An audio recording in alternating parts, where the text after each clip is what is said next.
Hi, I'm Sharon Bill. Welcome to my Theory Tuition series where I'm working with you step by step through each of the ABRSM Theory grades. There are lots of resources available to help you on my website. If you visit sharonbill.com, you'll find some free PDF information sheets and you can download those in US letter or A4 and they accompany each step of this series. You'll find a page there with links to all of my YouTube video tutorials, and you can also find information about the books that I have available. I've written an exam technique guide, How to Take Your ABRSM Music Theory. It's full of tips and techniques on how to best prepare for your exam and also how to make the best use of your time when you're working through your paper on exam day. So if you visit sharonbill.com, you'll find it's all there. If you can give me a like, that would be super, and please do subscribe to my channel to keep updated. There's lots more to come.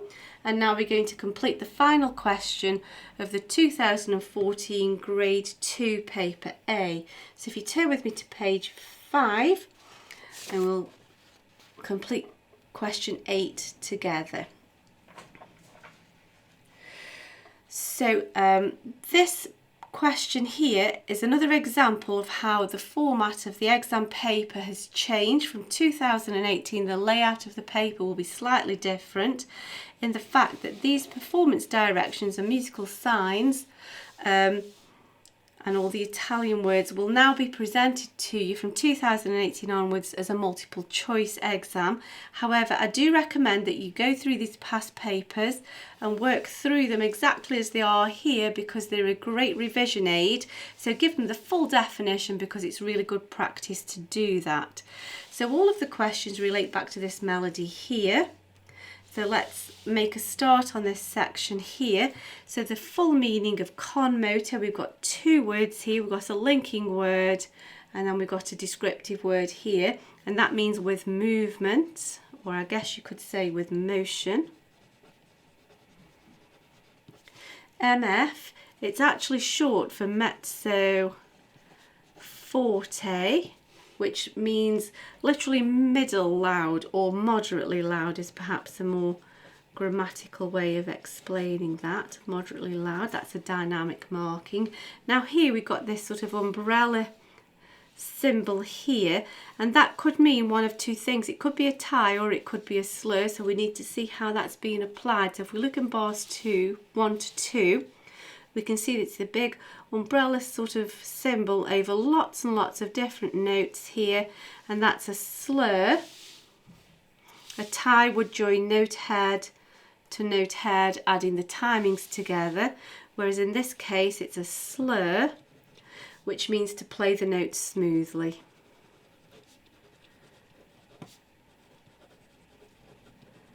So that's that done. So here we have this opening out sort of hairpin, and that's the symbol for a crescendo. And that's a dynamic expressive marking, and it means gradually getting louder. We can see that it's opening out, so it's quite obvious to see that. Gradually getting louder.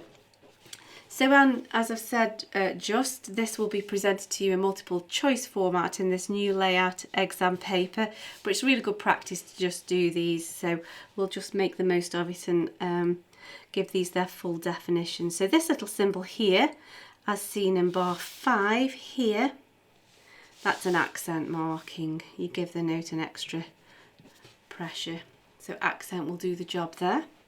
So let's look at the next question. So in question B, we're asked to draw a bracket over two notes next to each other that are an octave apart.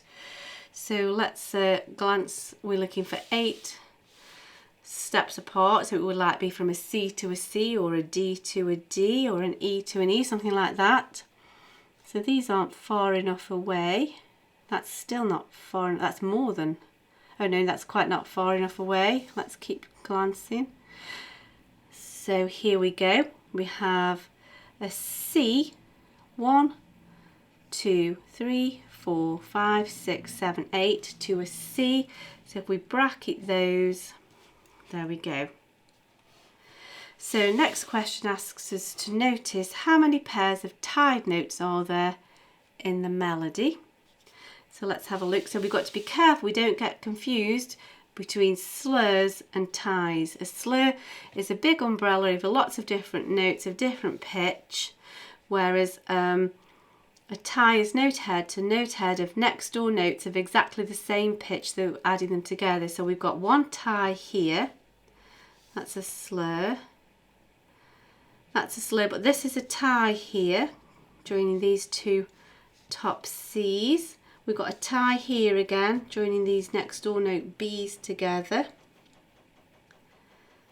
That's that one. Actually, here we are from the previous question. We've got an octave apart here as well. So if you chose that one, that would be just fine as well. We've got an E to an E there.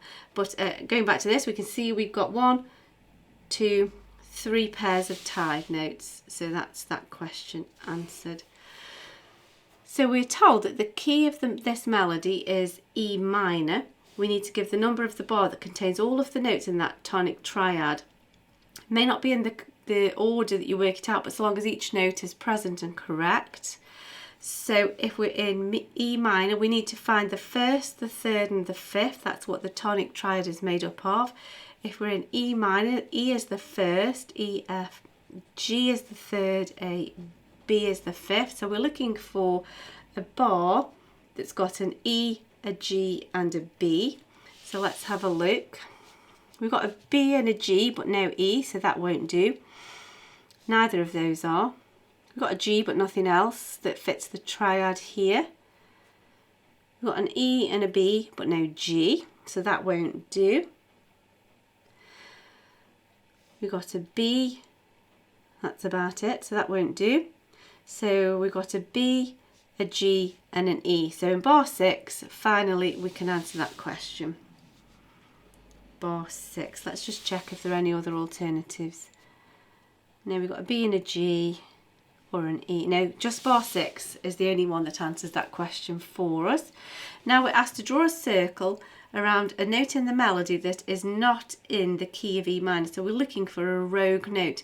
So E minor is related to G major, so it's got a key signature of F sharp. So then we can also have the raised 7th.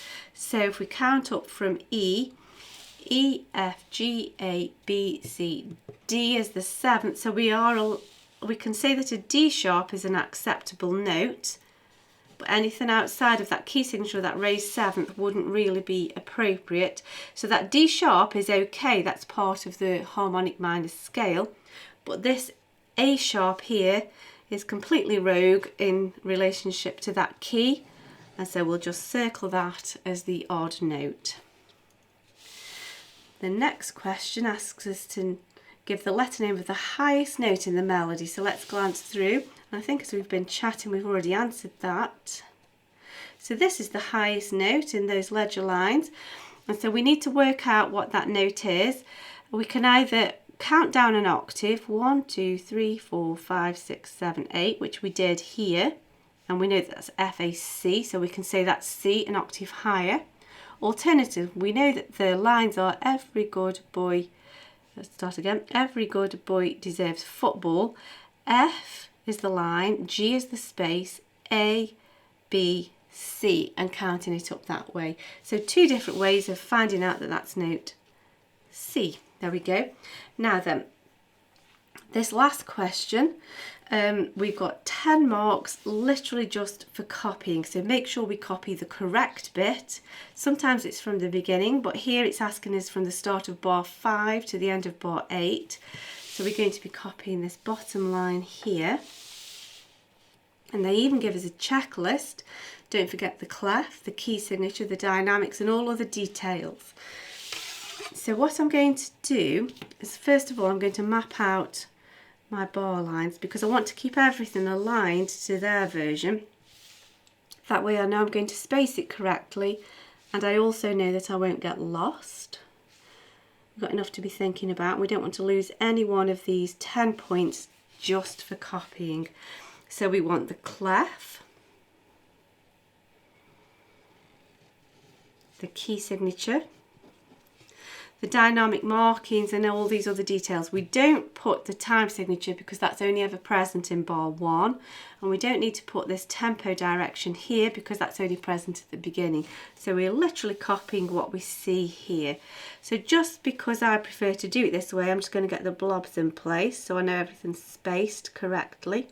Always write and pencil in your exam for the whole paper, and then if something gets a little bit confused or a bit untidy, you can just rub it out and have another go. You will lose marks if your work isn't neat and tidy and isn't easily read or understood. You need to make your answers super clear. And as it's just copying, it's worth just taking a moment to make sure we justify every single one of those 10 marks. Oops, I went a bit wonky. Down in step, back up. You can do this in any order you like. I just prefer to get the blobs in. So now I'm going to concentrate on stems. That's a little bit of a downwards direction overall.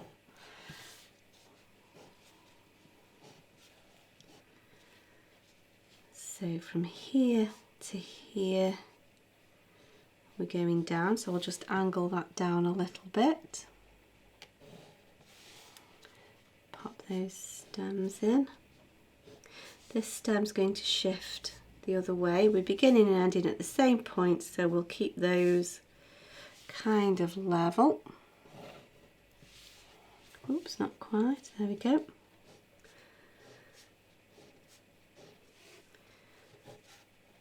There we go, double bar line to the end. So this has an accent. This is a crescendo. By all means use a ruler if you prefer to. If you're not, I've gone a bit far there. If you're not absolutely sure, take your time. That needs a tie over. So this needs a big slur from here to here. That's that. And then we have a slur from here to the end. No more dynamic markings. That's it. So that's the end of that question. And that's the end of that paper. I do hope that's been helpful to you. I hope it's helping you with your revision, helping to understand and to get to grips with this topic. If you can give me a like, that would be really fab, and please do subscribe to my channel to keep updated. Please do go to sharonbill.com and make use of all of the resource and information that's there available to help you. Thanks for watching, and I'll see you next time. Bye.